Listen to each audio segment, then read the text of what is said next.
এই ব্লগটা 4th মার্চের ব্লগ, মানে কালকের ব্লগ।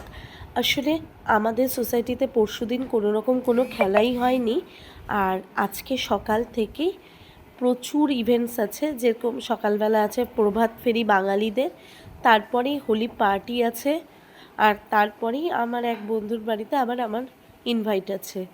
কিন্তু জানো তো, আমার কোনো টি শার্ট কেনা হয়নি। আসলে কালকে রাত্রিবেলা তো গেছিলাম, তোমরা সকলেই জানো, স্পেন্সারেস, কিন্তু কোনো টি শার্ট আর পাইনি। আসলে সব কিছুই শেষ হয়ে গেছিলো। তাই একটা বুদ্ধি করলাম আর কি, আমার পুরনো টি শার্টের মধ্যেই কালার দিয়ে একটু ডেকোরেশন করে নিয়েছি, যাতে আর কি চলে ওই দিনের জন্য। আর তারপরেই শাড়ি পরে রেডি হয়ে বেরিয়ে পড়লাম বন্ধুদের সাথে প্রভাত ফেরির অনুষ্ঠানে।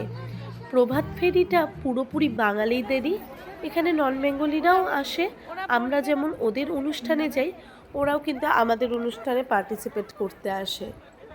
এই প্রভাত ফেরির অনুষ্ঠানটা কিন্তু আমাদের সোসাইটির মধ্যেই হয়, বাইরে যাওয়ার কোনো প্রয়োজন হয় না। আসলে সোসাইটির ভেতরেই এই গাড়িটা পুরো জায়গা নিয়ে ঘুরতে থাকে, আর আমরাও এই গাড়িটার পেছনেই হেঁটে বেড়াই পুরো সোসাইটিতে। আর জানো তো, আর জায়গায় জায়গায় বিভিন্ন প্রোগ্রাম হয়, এত ভালো লাগে না প্রভাত ফেরিটা। আসলে বাঙালি কালচার সমস্ত কিছু মিলেমিশে না, একদম অন্য রকম লাগে। যদিও বা আমাদের সোসাইটিতে নন বেঙ্গলি কালচারটাই একটু বেশি, আসলে নন বেঙ্গলি যেহেতু বেশি এখানে, কিন্তু আমাদের বাঙালি অনুষ্ঠানও কিন্তু কম হয় না। ওদের প্রোগ্রামগুলোতে আমরা যেমনভাবে পার্টিসিপেট করি, ঠিক তেমনই কিন্তু ওরাও আমাদের বাঙালি প্রোগ্রামগুলোতে খুব ভালোভাবে পার্টিসিপেট করে। ইভেন মানে নন বেঙ্গলিরাও কিন্তু আমাদের বাঙালি কালচারটাও ভীষণ ভালোবাসে।